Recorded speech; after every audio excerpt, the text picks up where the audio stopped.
I'm Valory Newton. I was diagnosed with cancer when I was 9 years old. They originally did a surgery to do a limb salvage surgery. They took out my fibula, and then they ended up scraping the bone of my tibia and were not able to get all of the cancer cells. Some of them were in my bone. We had an option to take a piece of my bone out and put cement in, which it had a very high chance of the cancer coming back, or my parents had to make a very hard decision to amputate my leg, but it had a very, very low chance of my cancer coming back. And my parents made the hard decision to amputate my leg so I could live happy and healthy for the rest of my life. When I was diagnosed, I was no longer allowed to go to school. I wasn't allowed to do a lot of things because I had a compromised immune system. But my mom let me go to dance sometimes, and so it really helped me push through everything. Just a scheduled MRI of my back, and it was an incidental finding. Something that they just found while I was in there. The anxiety, it was just so much. I knew I wanted to tell my husband and stuff, but I was nervous to tell too much before I knew more than what I needed to. And then it was also an understanding, because I've been having so much pain and issues, that this could be where all of this pain and stuff are coming from. So maybe I had to answer. I remember everything with Valory, and that was life-changing. I was more nervous because I have a family. I have a child who's still in college. I have one that's still in high school. I have a new granddaughter who's only 2. I have my husband. And I was like, okay, what does this mean for me? And being a nurse, I looked up everything, which you shouldn't do. But I did, because I'm a nurse. That's what I do. I met DAC through an old dance teacher of mine. She contacted DAC, let them know my story.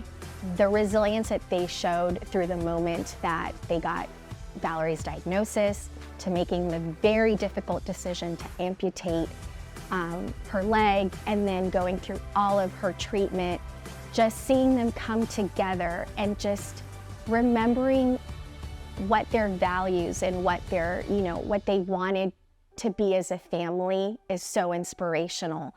We kind of threw like a little party where I got dressed up in a nice pink dress, had a candy bar, and DAC presented my first check to me through that party. Her spirit was like nothing I'd ever seen, and what she was living through was like nothing I've ever seen. And her family needed the support, but we also needed them, because it kept us going.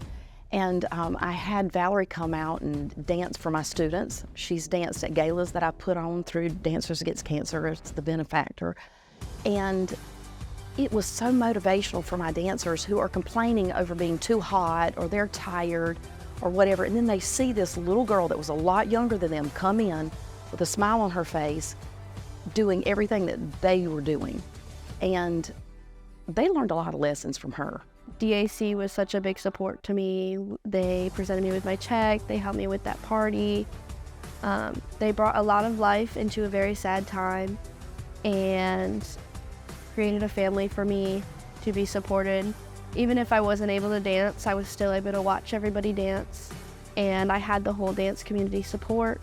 I was introduced to so many amazing people who helped me through such a hard time in my life. If you don't go through an experience, you don't know.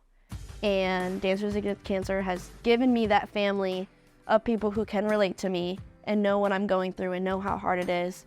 And that's really what has helped me through these times, is making these friends. You take a lot of time off work. You have to take a lot of time there's testing and all kinds of craziness going on. So the support of my friends that I've made through DAC, Michelle and Rick and Jocelyn, everybody at DAC, it's like a huge family.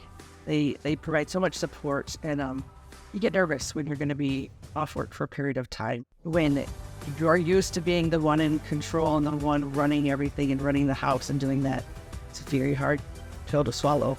To have to step back and never be able to do it. I think my mom has been my biggest source of motivation or inspiration through these tough times. She raised 2 kids and went to college and then got a job. She's crazy, I'll tell you. She don't quit. I can't change what's going on, but we can fix things and alter the future. And that's my plan. I want to be here for as long as I can with my kids, my grandkids, all of them.